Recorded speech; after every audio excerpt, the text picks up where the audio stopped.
Já que a gente está falando aí sobre direito, sobre justiça, sexta-feira é dia da gente falar sobre direitos do trabalhador, com o advogado Crespo, que já está aqui com a gente. Roda a vinheta!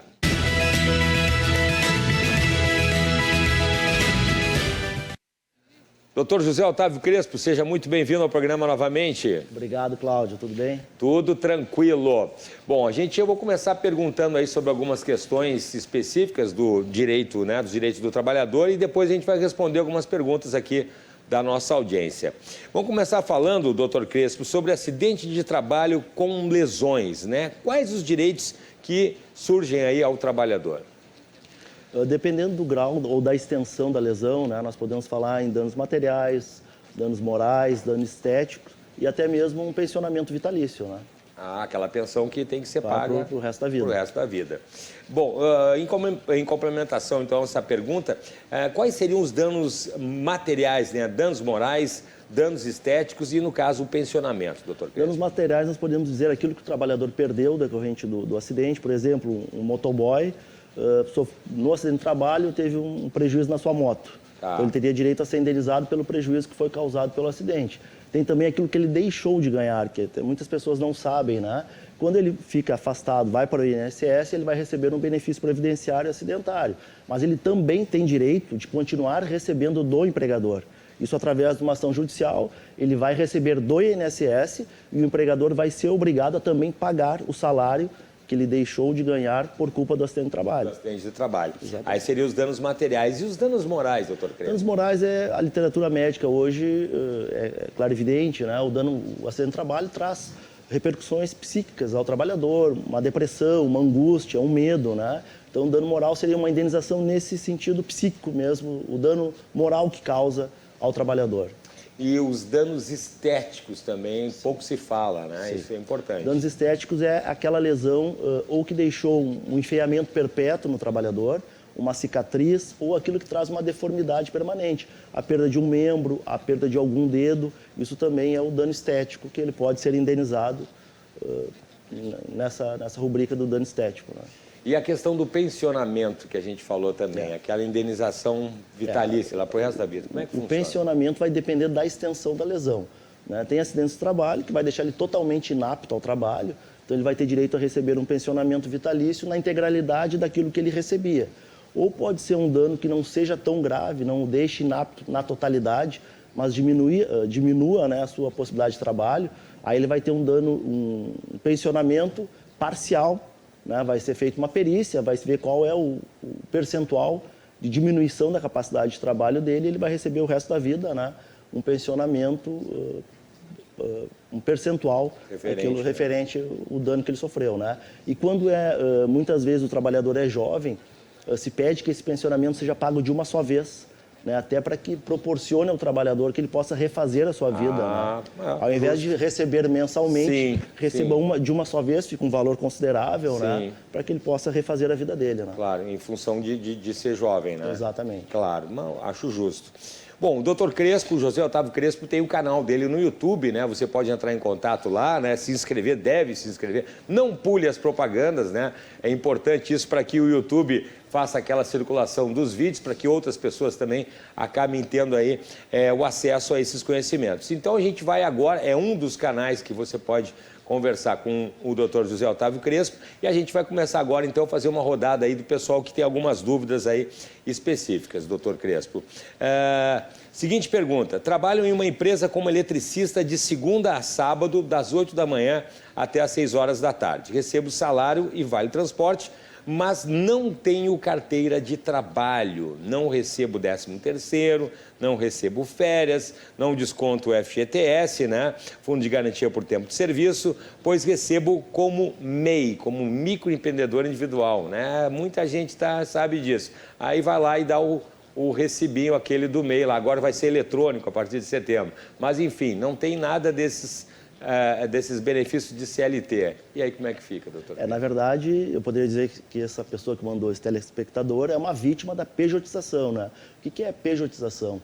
É quando de uma forma fraudulenta se usa de uma pessoa jurídica, o empresário ou a empresa, para ter uma diminuição dos encargos trabalhistas, previdenciários e fiscais.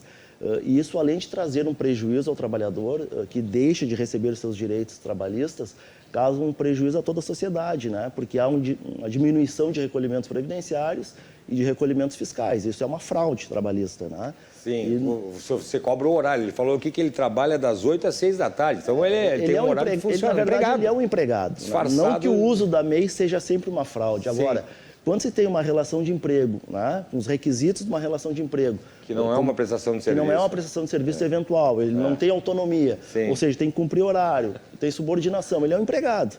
Então se usa de uma pessoa jurídica para se fazer recolhimentos menores, tem uma diminuição de recolhimentos, só que isso causa um prejuízo ao trabalhor e também um prejuízo a toda a sociedade, né?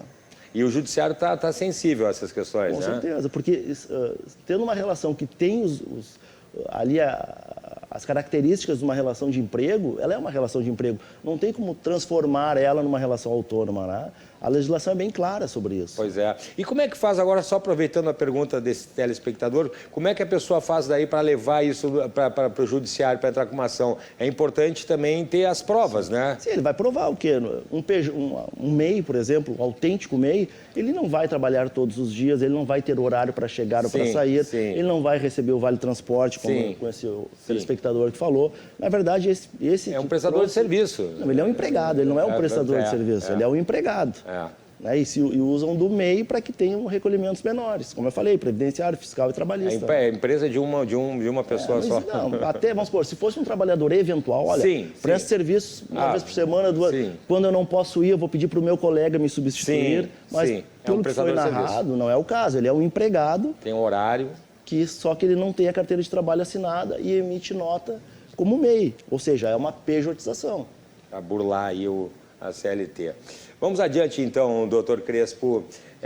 Trabalho como camareira em um hospital, né? Entro em leitos com pacientes, recebo insalubridade em grau médio.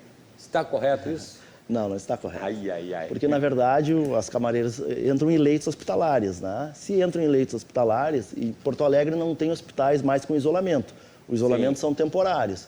Então, essas camareiras vão ter contatos com pacientes com doenças infectocontagiosas, com secreções. Então, o correto é receber insalubridade em grau máximo e não em grau médio. Aí. Bom, tem um outro aqui também que é a gente tem aquelas empresas que fazem monitoramento de alarmes e tal, né? E aí ele diz o seguinte: sou inspetor de alarmes, uso moto da empresa, né, para se deslocar. E está perguntando se ele tem direito à periculosidade, né? Porque minha empresa diz que não, pois eu não ando armado. Isso é uma confusão que existe aí. São duas coisas. Usar a arma, em tese, daria direito à periculosidade. Mas, no caso dele, ele exerce uma atividade periculosa, que é o uso da moto. Lá na CLT, usar a moto é uma atividade periculosa. Então, ele tem direito, sim, à periculosidade pelo trabalho usando a motocicleta. Então, está errada a situação dele. Então teria que ganhar. Teria que ganhar a periculosidade. Ele tem que pedir para o empregador dele fazer o pagamento correto. Muito bem. Bom, tem uma grande dúvida também que as pessoas têm, doutor Crespo, que qual é o prazo para entrar com um processo trabalhista? Eu já ouvi falar que pode entrar até com 5 anos depois, uns dizem que até 2 anos. Qual é o prazo correto? Isso é uma confusão. Na verdade, existem os dois prazos, né? Uma coisa é a prescrição bienal, que é os 2 anos, e a outra coisa é a prescrição quinquenal, que são 5 anos. Existem os dois prazos. O que é os 2 anos? Os 2 anos se dá a partir da despedida do empregado. Quando ele é despedido, ele tem 2 anos para poder ingressar na justiça. Se ele não entrar com ação até 2 anos da data que ele foi despedido, ele perde o direito de ação. Ele não vai mais poder pleitear nada na justiça, porque houve a prescrição bienal. Né?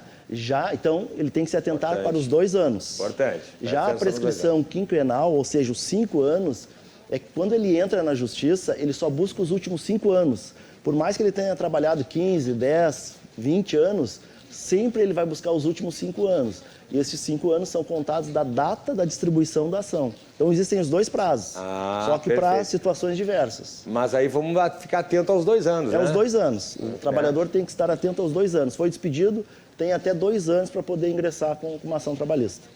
Uma outra questão também aqui, doutor Crespo, que é muito recorrente aqui, ó, desse telespectador, que ele diz o seguinte: sou vendedor e uso o veículo, meu veículo, né, o veículo dele, a pedido da empresa para fazer as vendas, né, as famosas visitas e tal. Rodo cerca de 1.000 quilômetros por mês. Minha empresa me paga o valor da gasolina que uso. Está correto isso? Não, está completamente errado. Porque, na verdade, a Olha como é importante a gente ter o Dr. Crespo aqui. É porque, na verdade, ele tem que... A gasolina só paga o custo, a despesa. Sim. Mas e quem é que vai pagar o desgaste e manutenção do veículo? Aí tem. Aí a empresa está passando o ônus do empreendimento para o empregado, que é proibido por lei. Então, na verdade, esse vendedor, se for de Porto Alegre, há uma convenção coletiva do Sindicato dos Vendedores Viajantes e lá estão os valores mínimos, né, que um vendedor viajante que usa o seu próprio veículo ou a sua própria motocicleta tem que receber para que ele não pague para trabalhar. Sim, porque senão ele está usando o próprio veículo dele, né? Nesse caso, ele está pagando para trabalhar. É uma economia para a empresa, que devia fornecer o seu Exatamente. veículo. Então, está errado. Essa situação está completamente errada. Muito bem. Só para a gente concluir, então, doutor Crespo, aqui outra situação também que é importante, né, a gente falar, que acontece muito.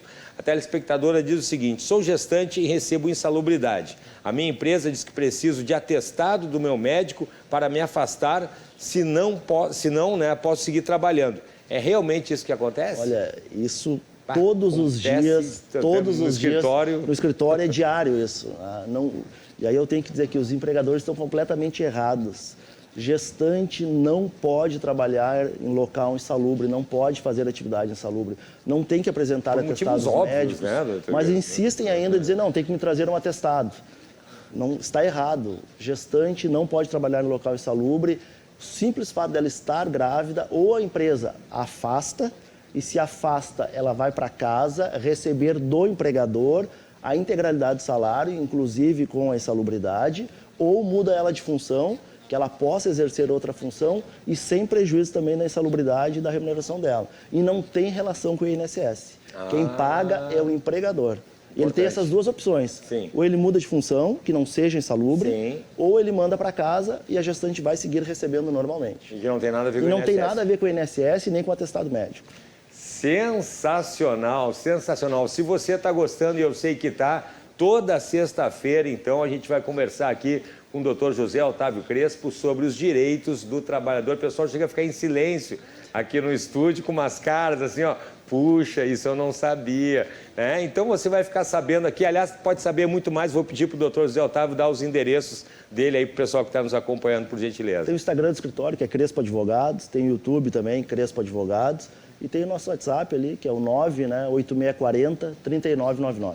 Maravilha. E o canal lá do YouTube, como eu falei lá, né? Tem os vídeos lá. Os vídeos contigo lá, Cláudio. Comigo lá também, ó. Assista lá, não pule lá, nos prestigie para que mais pessoas conheçam os seus direitos aí, para que mais trabalhadores conheçam os seus direitos. Doutor José Otávio Crespo, mais uma vez, muito obrigado pela participação. Um excelente final de semana. Sexta-feira vem aqui de novo com a gente, tá bom? Eu que agradeço, obrigado igualmente. Roda a vinheta.